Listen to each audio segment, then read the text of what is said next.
কতটা না হিংস্র হয়। একটা মানুষ টাকার গন্ধ পেলে তার চেয়ে শতগুণ বেশি হিংস্র হয়ে যায়। জীবনে ভালো থাকার সিক্রেট কি জানেন? কারো কথা কখনো গায়ে লাগাবেন না। আপনার পেছনে কেউ বাজে কথা বলে থাকে 3টি কারণে।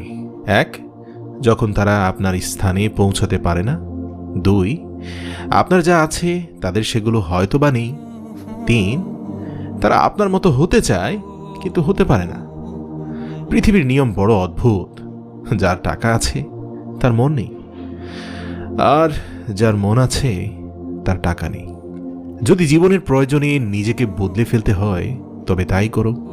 হয়তো কিছুটা কষ্ট হবে, তবু যে তোমার মূল্য বোঝে না তার অপেক্ষায় থেকো না। যারা বেশি কথা বলে তাদের মধ্যে ভেজাল কম থাকে, কিন্তু তারা আবার ভেজালে বেশি পড়ে। বৃষ্টির সময় প্রত্যেক পাখি কোথাও না কোথাও আশ্রয় খোঁজে।